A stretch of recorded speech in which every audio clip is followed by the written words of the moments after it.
Yeah.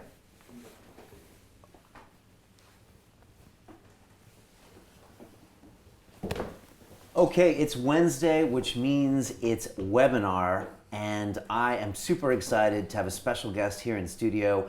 It's Philip McKernan. You would have watched this episode here on London Real about 3 months ago. We called it Believe in You, which is one of Philip's taglines, which it's such an amazing episode. It's already affected people's lives in a big way. I know Philip got responses all around the world, and we were also honored to have him speak live in studio here with a talk that I believe we called Create a Life that means something. Correct. And so super excited to have you in studio. Welcome back to London Real. Thank you. Thanks for having me. It's a little bit colder now. It's a little colder, right? Yeah. It was blazing hot in here when you were here for our event, and it was crazy. I met Philip at Jason Gainer's event, Masterminds, in April, and I have a whole story of how I had to go up to Philip and introduce myself, and he made a really powerful impression on me speaking there, and it all fell into place. It was really kind of serendipitous, but actually you made this happen. You know, we had that Skype call, and you were like, Brian, let's make this happen in London, and you know, you made the show happen and the live event happen. So thanks so much for that. Yeah, no, I appreciate it. I mean, I remember you coming up to me, but I suppose, as you've rightly pointed out, kudos to Jason for putting the event on, because I think when you put on things and you draw the right people together, things like that happen, and then you came up and had a chat, and it just felt right. I was drawn to you as opposed to the show, because with respect to that point, I wasn't aware of the show, but I was drawn to you, and I'm glad I stepped in. Yeah, I'm glad too, because I think we were still trying to figure out when we could get you here, and then we got you here in August and had the show, and then boom, this was happening. You're cruising through London. You're off to India tonight, right? Correct. For an event, a retreat. You're taking people away. I want to Yes. hear all about that later. But today, we're like, how lucky are we to have you here? So, like, thanks so much for coming. And I know we're going to talk about some things today around clarity. And we were talking about what you were talking about earlier, what you're going to talk about. And the problem was I was already thinking about how it applies to my life. So this is what happens with Philip. Stop being so selfish. It's not about you. Exactly. It's super selfish of me. And in the interview as well, I'm like thinking about my life when it came to the stuff you were talking about. So so many people in the Academy you've had a big impact on. We have focus groups here every 2 weeks on Friday. And as Julian will testify to, a lot of times it's like people raise their hand. Dan Pena, Peter Sage, Philip McKernan. So your talk comes up a lot, and people it really affected people. Cool. For good reasons. So we've got some questions today for people. The whole idea of the webinar format is so it's super interactive. So we want to hear from everyone out there. And this is going to be about clarity. And so we're thinking of what to ask. But we wanted to know, what is the one aspect of your life that you would like more clarity with?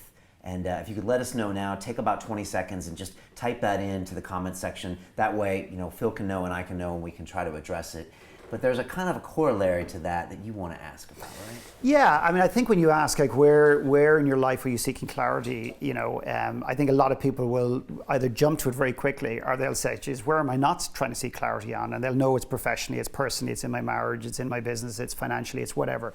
But how I probably would contextualize this is that if I'm sitting in front of a group of people that I've been doing some work with, I've often asked, and they'll arrive at a weekend session, and I'll say, in a coaching environment, and I'll say, so what is the one conversation you want to have this weekend? What is the one area you want to focus on?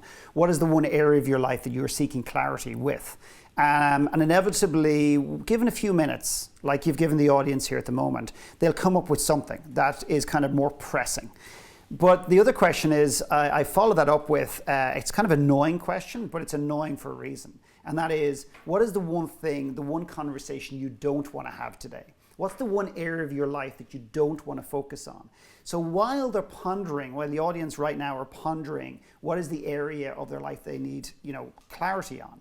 I'm going to ask you to really consider that perhaps that's an area that you focus a lot on. That's an area that you lean into a lot. That's an area you give a lot of energy to. That's an area that is safe. Yeah. But maybe this is a chance. Maybe today is the day where we step out of that safety zone and we start to focus on an area of your life that you're avoiding. That ultimately, if you had the courage to step in and deal with, which you already have the courage, but if you can uncover that courage and just trust this process, trust Brian, trust this room, trust me perhaps, and step in and have that conversation about something that perhaps you've been avoiding, what you might find is it also, you may not know how it relates, but it can actually unlock the clarity you're seeking elsewhere. And that's, I can't tell you how many people, Brian, have come to me saying, I want clarity in X and I want you to help me find it. And I'll go, great. But what about Y? No reference whatsoever, no relevance whatsoever. For them to find out weeks, days, months, even minutes later, actually, when I get clarity here, this became really, really clear. Right. I'm sure a typical one would be, I want clarity in my business. I think I'm going here, but I want clarity. My relationships, no. I don't want to talk about that. And it has nothing to do with my business, right? Yeah, okay. Absolutely. And we're going to talk about that today. Yeah, I mean, and again, even relationship with self, and I don't want to confuse it, but it's like, I want to talk about my business, but what about your external relationships? Well, I may or may not want to discuss, but what about yourself? How's your confidence? How are you as an individual? No, I'm fine, and I don't want to discuss that, but of course, your lack of confidence is a lack of belief, and your lack of belief will determine and limit your ability to dream in a business context and a financial context too. Love it. Okay, awesome. I'm going to hit the board. Get some housekeeping stuff done with the Academy, and then we're going to bring you up, and I'm going to let you rip and roll with this stuff. Cool. Sound good? Great. Okay, cool. All right, it's Webinar Wednesdays, so I just want to do a bit of catching up with everyone in the Academy. We had an amazing focus group here on Friday. We had 22 people in the house, so just want to say thanks to everyone that was there, and some of the standouts in the place. Well, we had Flavia, came from Oxford. She's starting a chocolate company, so we pushed her. I think I pushed her to sell like 500 units by December, so she's already working on that goal and posting that. We had Gabriel, who was like a private banker, who later told me what bank he worked for, but he was like the most anti-banker ever, and he really enjoyed hanging out with everybody. We had Brogan, who is a guy who's really fascinating, really into social art and social dynamics, and he's going to take a few guys out with him. We had Aaron, who flew from Ireland to be here, awesome in the personal training business. We had Anita, who flew from Austria, so great to have her back in the house. And we had a city council member who was here, a really young guy by the name of David, and he was just really fantastic. So much great energy in the room. Everyone's surprised when they come here for these focus groups because they think it's going to be, well, they started off being like, how can we make the Academy better? And then it turns into like this like AA meeting / group hug. I don't know what it is, but like everyone has a really good time, and they finally connect with a lot of people like in the Academy. So it's fantastic. So thanks for everybody that came. Lots of stuff happening this week. We have a trailer that's dropping tonight with Michael Venom Page. He's this mixed martial artist, a true martial artist that I met at the Ido Portal event, and the trailer's amazing. He's 8-0 in his MMA career, and he's really exciting. So that's dropping tonight. We've also got amazing episodes coming up. We've got Dennis McKenna in the house. He is a 65-year-old brother of Terrence McKenna, a psychedelic adventurer, warrior. Just was honored to have him in the chair. Then we also have Oren Clough here, who wrote this book, Pitch Anything. Oren's a completely different kind of energy. He's all about going into a boardroom and getting your deal done. And I had him on here like a year ago.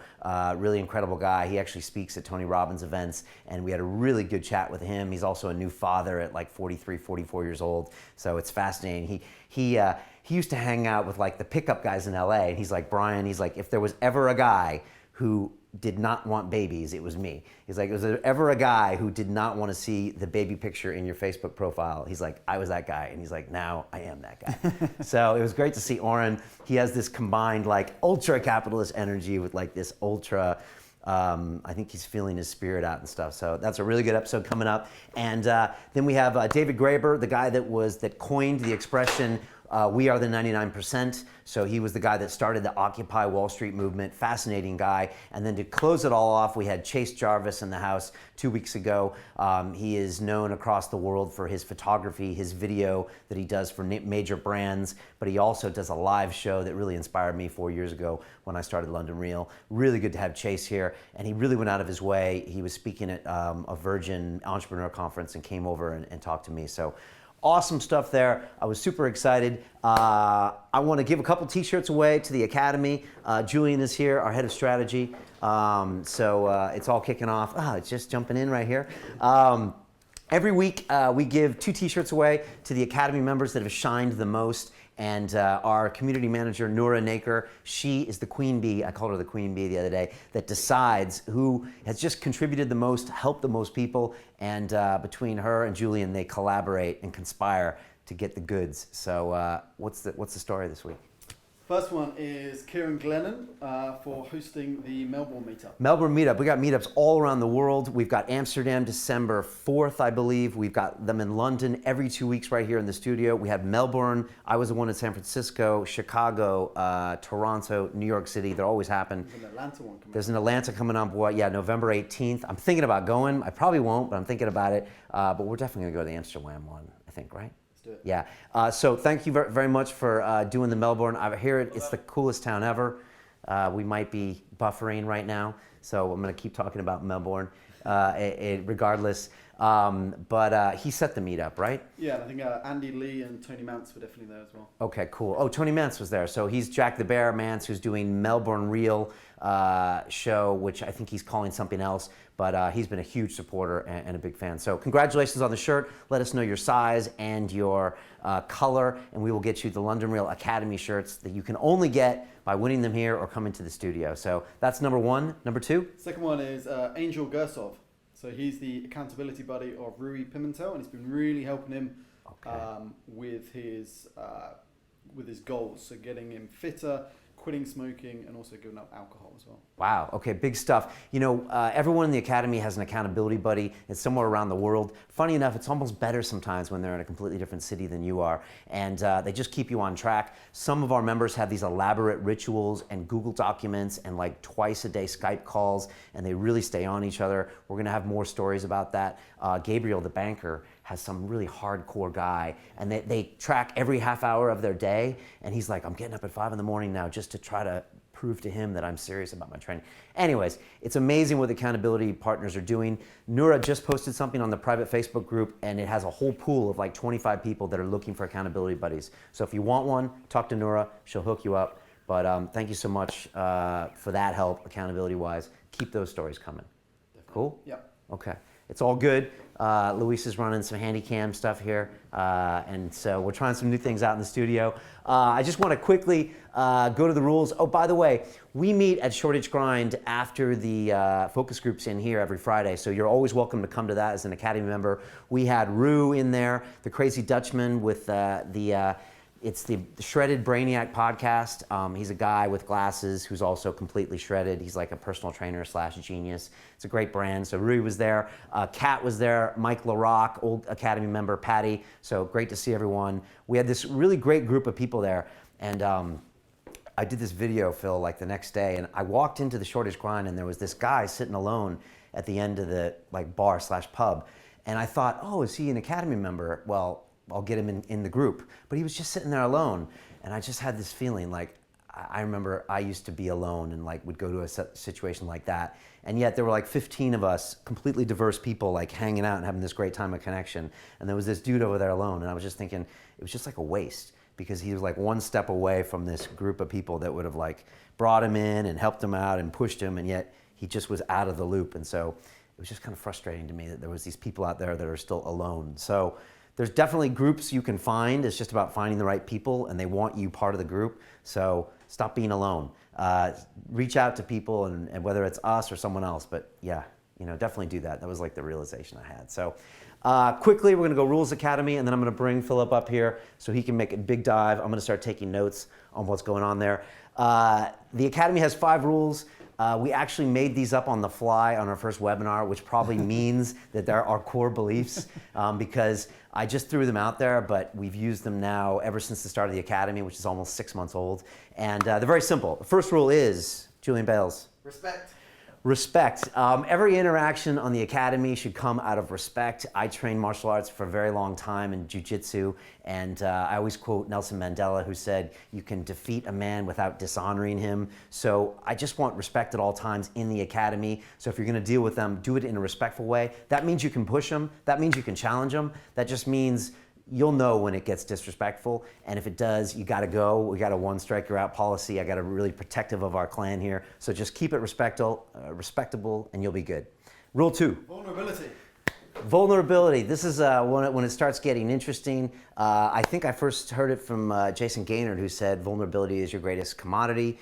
And then we had James Altucher in here, who's pretty much built an entire career out of his own vulnerability. He starts off every article like, I was drunk in the gutter, I was losing $1 million a day, like, and it's just amazing. And the more people get vulnerable on the Academy, the more everyone wants to like jump in and help. But if you try to be the cool guy or the cool girl and not tell us where you need help, then we can't help. So if you get vulnerable, then it's amazing. Everyone kind of wants to come in and find ways to help. So rule 3, get vulnerable.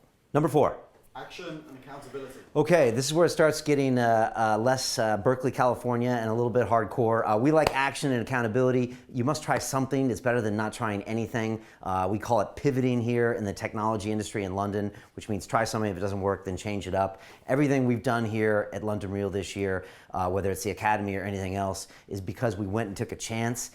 It was never perfect, and we just went ahead and did it. So you must take action. Let us know about it, and then we're going to make you accountable in the Academy. That's really why we're here. So that's why I ask for you to like put those goals out there. Flavia in Oxford, I said, can you sell 500 of your chocolates by December? She's going to try to. If you don't, that's okay. We'll reevaluate. But I think you're going to be further in December than you would have if it was just never having a goal. So that's number 4. And rule number 5, I always forget this rule. What's rule number 5?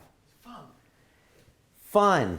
I forget rule number 5, okay? We gotta have fun. Sometimes I forget. This is actually fun now. I love webinars. So, it's about the journey. We're only here for a certain amount of time on Earth. I know that more than ever. So let's have fun along the way. All this stuff is fun. I mean, this is gonna be a great experience here today, and people are gonna watch it for years and years to come. So let's have fun in what we're doing. I always joke with my 11-year-old when she tells me she's had a hard day. I'm like, oh, really? It's hard times, isn't it? Hard times in London. So, it's never that hard. There's so many great things we have going on around us, so many reasons to be grateful. So, let's just keep that in mind. And those are the 5 rules. So there you go. That's the Academy stuff. I can't wait to really dig down here and find out what Phil is going to talk to us about. If you tuned in earlier or you didn't, we want to know what's the one aspect of your life that you're seeking more clarity. And as a corollary to that, Phil asked, what's the one part of your life that maybe you don't want to talk about or you don't want to cover? And we're going to be getting into that more. But now I'm going to get off the stage and hand it over to one of the greats, Mr. Philip McKernan. So this is definitely unusual for me. I think I was saying to Brian, I'm more nervous now than when I get up in front of an audience to speak. So let's just do the first thing here. Let's get rid of me, because today is not about Philip McKernan. Today is about you men and women who are possibly tuning in different parts of the world. So one of the questions we asked you at the very beginning was, like, where in your life are you seeking clarity in? And what I decided to do was elaborate a little bit on that, take a slightly different direction, or perhaps create more confusion, and that is, where is the one area that perhaps you don't want to focus on? What is the one conversation you don't want to have? Just to repeat, in case some people came in a little bit later, is, as I was saying to Brian, that a lot of people often come to me in a coaching environment and say, listen, Philip, this is the area I want you to help me grow. This is the area I want you to help me get clear on. This is the area I want you to help me fix, for want of a better term. And also, that's great, but what about this? What about, so they want Y, and I'd say, what about X? And let's at least be open to that conversation. And often that's probably more uncomfortable. It tends often to be in the personal aspect of our lives as opposed to the business side of our lives. And often when we lean into this conversation, we get clear on what this is. This starts to become clear in the context of our lives. So the first thing I want to do is I want to share a little concept that I came up with to try and illustrate where sometimes the disconnectedness shows up in our lives. And it's called a business life cycle. But this can be adapted to an investor life cycle. You can adapt this to your career. So you don't necessarily have to own your own business to actually necessarily relate to this. So I'm going to do my best. I haven't talked about this for a little bit. So what we're going to do is, what I'm going to ask you to consider is, we're going to approach this as this is an old phone line, okay? And what we're looking for is the disconnect in the line, okay? So this is London, this is New York, this is San Francisco, and this is Sydney, okay? So basically what we're doing is we're making a phone call from London to Sydney, and there's a disconnect in the line. There's an area that the signal is not getting through in the context of your life. And I want you to try and identify where you feel the disconnection is, okay? Now, often we get very attached to where we believe the disconnection is. So for example, number 4 here is money. Who's that workout guy you have? I like to help him Get some help opening these things here. So often people say to me, I don't have enough money. Money is, the financial aspect of my life is where my challenge is. And they'll say, that's the area I want to focus on in the context of my business or even just personally. So that's number 4. Number 3 is team, okay? Excuse my writing. So team, okay? So do I have the right team? Do I have the people around me in order to make me the money that I want? In other words, if I have my own business, do I have the right team in place? Do I have the right sales team in place? Do I have the right PA in place? And so on and so forth. And then we come back here, and I'll just use letters. This is my business vision, or you could actually call this your investor vision, okay? So are you clear? Are you actually clear in terms of where your business is going? Are you clear in where you're going, in terms of your investments? Are you clear in terms of your career? Okay, are you crystal clear where it's going? And often if you have, say, for example, an entrepreneur, and I see this a lot. So if you have an entrepreneur, sometimes they want more money, or often they want more money, or all the time they want more money. And sometimes they feel that a lot of the frustration lies with their team. And then you'll go back to the business vision. And if you ask an entrepreneur where their business vision is or how clear, often you get the answer is, absolutely, it's crystal clear. And one of the indicators is you go to their team and say, well, listen, John is saying, or Mary is saying, your business vision is clear. Is that the case? And they go, yeah, today it is. But yesterday it was different, and tomorrow it's going to be different again. So often your perception, how you perceive how clear your business vision is, isn't necessarily translating to your team, which creates an issue within your team and therefore issues in relation to your revenue. So anyway, we go back here, and this is your personal vision, okay? So in other words, are you crystal clear where you want to be personally in the context of your own life? Today, tomorrow, next year, 4 years from now, or 10 years from now for that matter. So the other question I often ask is, what is a business, what is a career, or what is an investment? What should it be there to do? And this is a question, Brian, I often ask people. And often people say it should be designed to do nothing other than make money. I disagree completely. I don't believe a business should have no other function other than to make money. I don't believe that an investment property or an investment portfolio should have no other function other than make money. And I don't believe that our careers should have no other function other than to make money, because often if we approach it like that, we end up living passionateless lives, like lives of just mediocrity with no substance and just aliveness within the context for lives. I believe a business or investment or career has one function and one function only, and that is to support what it is I want to do with my life on a personal level. Tonight I fly to India, as Brian said. Indiana Jones, growing up as a kid, was a hero of mine because he represented everything that I wasn't. Everything that I wasn't. He had this adventure, he had this spontaneity, he was bold, he was edgy, he didn't give a shit, and he traveled the world and he did lots of different things. And I feel that not that I've emulated that, and not that I believe I'm Indiana Jones, but to some extent I've modeled my life and my business and my investments on what it is I want to do personally. And with respect, I've achieved a lot of that as well, which is possible. So here's the beauty about this. So what I'm asking you to do is, where's the disconnect in your life? Is the disconnect between the finances and your team? Do you have the right team in place to make you the money that you say you want? In other words, is this the disconnect here? Is this the real issue? And a lot of business owners say this is where the issue is. This is where the challenge is. Is the disconnect here? Do you have a clear business or investment or career vision? Do you have that in place before you get the right team in place to support you? Is the disconnect in the line for you there? Or perhaps is it here between what it is you want personally with your own life and the disconnection, and therefore the lack of clarity around what it is we want to do professionally from a business standpoint or from a career standpoint? Where is the disconnect in the line? I'll give you a clue. I would say 95% of the coaching clients that I deal with would argue it's between here and here, perhaps into this area here, and almost every single one of them are not clear what they want to do in their personal vision. So the invitation, the challenge, is to go back and really ask yourself, to look in the mirror today, to look in the screen and to say to yourself, am I really clear? When was the last time I revisited this? Because we spend a lot of time in our business, and we spend a lot of time in our investments, and we spend a lot of time in our careers. We spend a lot of time trying to surround ourselves with the right people. The Academy is a great example of surrounding yourself. I hear that you have meetup groups in Melbourne and all over the world. It's amazing. Actually, can I go to Holland as well, to Amsterdam? Yes. Just putting that in there. And a t-shirt, by the way. You said you get t-shirts when you come to the studio. I didn't get a t-shirt. This is my second time here. Hint, hint.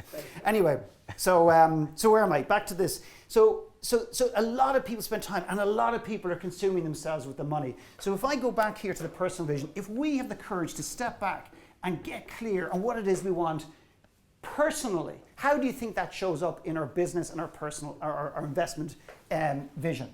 Then you bring it forward to here.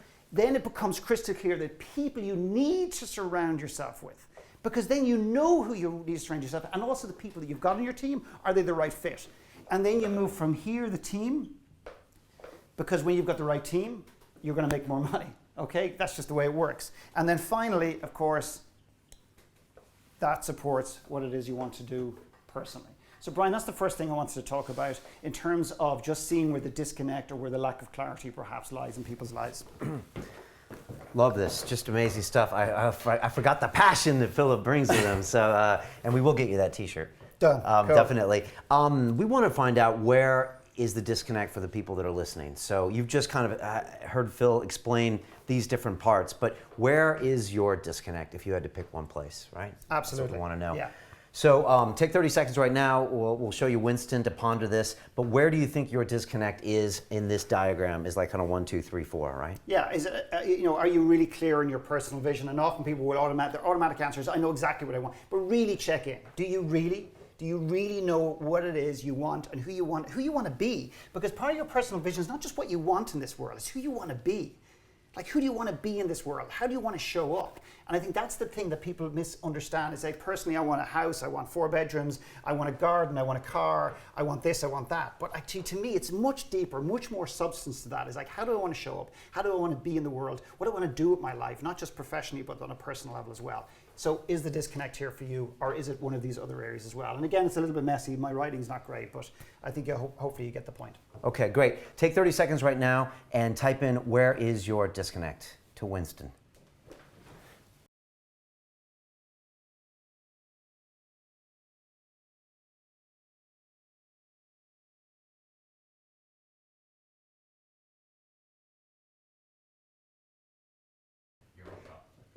Okay. All right, we're back. Thank you for letting us know how you, or what is your disconnect. I want to go to some of the questions now. Fascinating few here. One is from John Waterlow, who is an Academy member who was actually in this studio for the live piece that you did when you were here. I think he was, really had some emotional things that he talked about that day, and you really affected him. And John says, the one aspect of my life I'd like clarity on is this. What is the true passion I should be pursuing to find meaning and happiness? I honestly can't work out what that is, and I don't know how to find it. Okay. I'm gonna speak to this with an example of a story. So for about 2 weeks ago, I spoke on a stage in Vancouver. And at the end of the talk, I was fairly engaged, I was fairly on, whether it was good, bad, or indifferent, not for me to decide. A gentleman raises his hand, he said, how do I find my passion? And the way he asked the question, there was no substance behind it, there was no connection. And I just felt that he was asking a question that he didn't even need or want the clarity around. And I said to him, do you believe it's there? And he said, what do you mean? I said, you're asking a question about passion. Do you actually believe it exists? In other words, do you have something in your life that you're passionate about, perhaps that you're not doing on a daily basis? And he said, no. And I said, so let me get this clear. You're therefore asking a question, how to uncover something that doesn't exist. And he goes and he starts laughing, and the audience laugh. And I said, I think you asked the question because you know it's there. Okay? And I can tell you right now that, John, this is becoming, it feels like it's gone from a curiosity to a need, like it's almost too urgent for John, right? It feels like it's urgent. Right. Like it's almost like he's running out of time. And again, if he's online, is there anything to that? And I could be misunderstanding that. It feels to me like he has to find it. He's running out of time, and that is part of the challenge that gets in the way in terms of the clarity showing up, because the time is ticking, and that's detrimental to the clarity that we're seeking. Anyway, going back to the question from the audience member, I said, so here's a kind of a twist on this. I said, so let's just say you don't know what your passion is. He said, no. I said, well, if you did know what it was, what would it be? Okay, one of those annoying classic McKernan annoying questions. Right, I get it. Right. But if you did know the answer, what would it be? And he looked at me and said, oh, it'll be something around teaching. And I stopped and I looked at the audience and I said, look what just happened. Not what I did, that's not about me, right? Look what just happened. In 35 or 45 seconds, he's gone from, it doesn't exist within me, to teaching. Now here's where I believe the conversation gets really magic. I said, so teaching what? He goes, I don't know. And I said, yes, you do. And he said, it would be around helping people in financial struggles. Okay? And now please focus on this. Not what I'm saying, not because I'm saying it, because of the importance of what I'm about to say, not because it's coming out of my mouth, but this story and what I see every day all around the world with the clients I work with. I said, can you give me an example? Because I sensed that it was already in his life. The thing that we want is already often in our lives currently. And he said, well, I mean, I've kind of helped one person, very dismissive. And I said, what do you mean? He said, well, it was a friend of mine. I said, tell me about it. And he said, last year, I helped my best friend, or one of my closest friends, get out of bankruptcy. And I said, tell me about how that affected this man's life. He said, well, I don't. I said, think about it. How did it affect his life? He has more peace of mind now. He has more freedom. He feels he's more choices in the future. He's more connected at home. He's living in his own house as opposed to having to move out of his own house. And I stopped him there and I went to the audience and I said, vanilla ice cream. Of which the audience, of course, thought at this stage I'd lost my head completely.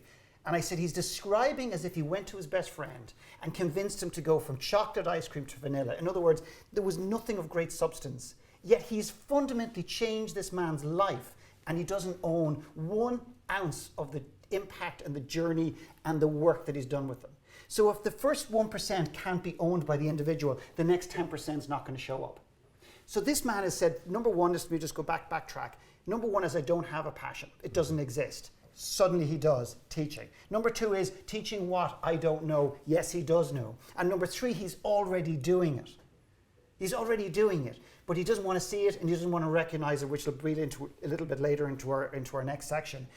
And then in terms of that, he doesn't take the ownership for the movement he is making in people's lives. So therefore, it's not going to unfold. Does that make some sense? Yeah, and so John should be thinking about these issues as in he probably already does have a passion. He probably has all these answers, but is he also rushing himself a little bit too much? It feels, and I could be way off, but it feels like there's a bit of an urgency, which is only a small point to this. Okay. The big point here is he already knows what it is. Right. And I actually fundamentally believe that because the only person that knows is you.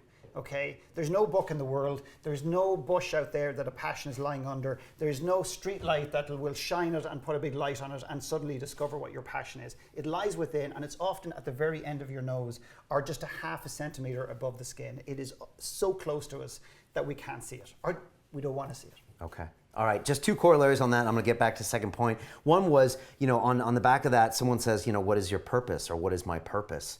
And I guess that's kind of what's similar to what John was saying. It is similar, and I think it's uncovering that. I mean, if you go back, I don't know, 300, 400, 500 years, 1,000 years ago, I mean, we lived in caves, and we woke up in the morning, we didn't sit around with our little caveman pants and or in your case, with your shirt off online. I did see that. Oh. And sit around and say, well, what's my purpose? And we sat around. We got up in the morning. We went and hunted. We brought the food back, and we basically, survived. And we brought food back for our family. We reproduced. We had kids, and that was our purpose. We didn't think much beyond that. There's no cave drawings to show that men and women back in those days sat around trying to figure out their purpose. I think all of our purposes lie in some shape or form in giving back, supporting other people, elevating other people, helping other people, teaching other people. And I think, as I talked about in the interview, it's not about you. So I think all of our purposes as a human race lie in supporting other humans, own their story, elevate their story, live this life, whatever. I think that's ultimately the purpose for most human beings, if not all. Yeah, I agree. So look to serve others first, and then the passion's going to be there. Last piece that you wanted me to ask you about was how to follow. It was Eric who wanted to follow his passion with music full-heartedly while also keeping his IT business going, and something kind of clicked in your brain when I mentioned that. I mean, I could tell you lots of stories, and I won't get into too much of it, but I will tell you one music story because I think it may be slightly relevant. I had one individual who had an investment business who came to work with me, a client, and felt that his investment business was his vehicle to make enough money, give him the financial freedom so then he could someday go back and play his music. with his own choice, and do it in his own time without necessarily, et cetera, et cetera. And I said, can we discuss the music piece? He said, no, Philip, I know where you're going with this, but just so you know, the music, I tried the music thing, and I have a tiny niche within a genre, and so on and so forth. There's no way I could even make a living playing music. And I said, I appreciate that. Can we explore the music, please? And then finally, he gave up the reins and said, let's have the conversation. And ultimately, the journey, I'll fast forward, he went to the point where he recognized the pain of keeping up an investment business which wasn't congruent to who he was as a creative individual. It didn't nurture his soul. Right. And he let go of the attachment, didn't give up, but let go of the attachment of the financial freedom that he needed in order to give himself freedom to be more artistic. And now today, and then of course when he created that space, what shows up? Something that he never thought about. And what showed up was he did have a very, very small niche in electronic music. He was also an expert in a particular software in this niche. But this niche was small in Vancouver. This niche is relatively small in Canada. But this niche is hundreds of thousands of people, maybe a couple of million people around the world. He now runs an online academy teaching people how to use this software to create electronic music. And while he's not getting paid to play music per se, initially, he's helping other creative people express themselves. And ironically, more gigs are now showing up for him. And he walked away from his investment business. So my challenge to that individual is, why do you have to find a place for your music in addition to holding on to this? Yeah. Okay, because it feels to me like, and again, there's more to the story, I don't know enough of the information, but that's a story of a man who had the courage to give up the thing that he thought was going to give him the freedom, the financial freedom, and actually then the things started to show up in terms of the music and the creative outlet, and he saw ways of making revenue in music that never appeared before. Right. Two takeaways for me on this. One is that two different people can ask Philip the same question and he'll get completely two different responses. And I saw him do this live, and it's because he listens to you ask the question and then he watches for the congruency of it and if the emotions are there.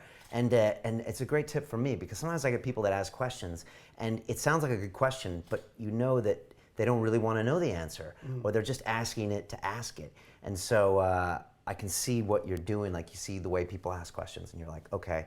And I've seen you kind of drill into certain people, and some people get a pass because you're like, okay, that seems like what you want to know. And then some people you want to drill in further. And then the passion thing, I just keep going back to what I thought I used to do in banking was, once I make enough money, then I can go do what I want to do with my life.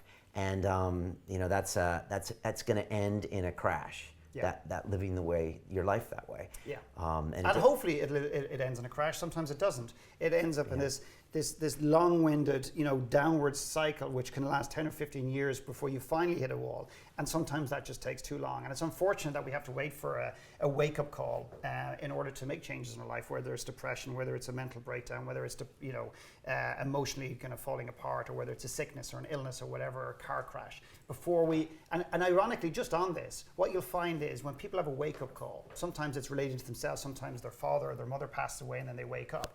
And what they find is when they don't wake up a different person. They don't go out and change themselves. I believe they just wake up one day, if they've got the courage, and just decide to be who they've always wanted to be. In other words, they start doing the shit they've always wanted to do. That's all they do.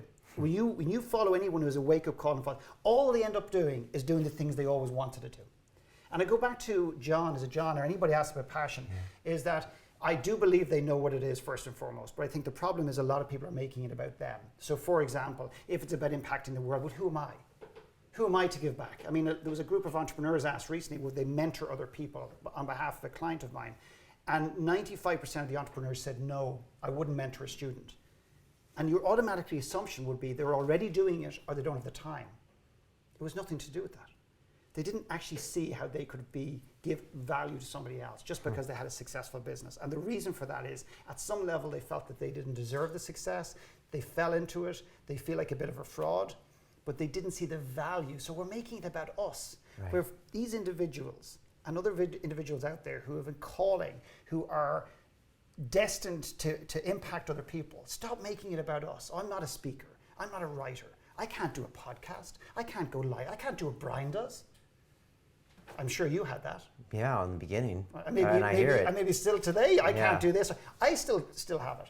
stop making it about us and start thinking about and feeling the impact we can make in other people. And that will get you through some of the fears and the stuckness around the clarity that we seek. Yeah, very much so. It's almost the opposite of dealing with an ego. You're almost dealing with an underego, but both of them can contribute, can heed you from getting to the right, absolutely, through me result. Yeah. Okay, awesome. We're going to go to part 2 now. If you're on YouTube, you're going to have to come over to the Academy if you want to watch this and participate. It's easy. Click on the link below. And now I'm going to give you part 2. Okay, cool. All right. And part 2 we've already talked a little bit about, and part 2 is really, I'm just looking at some little notes here that I made, is so the area that you're seeking clarity in.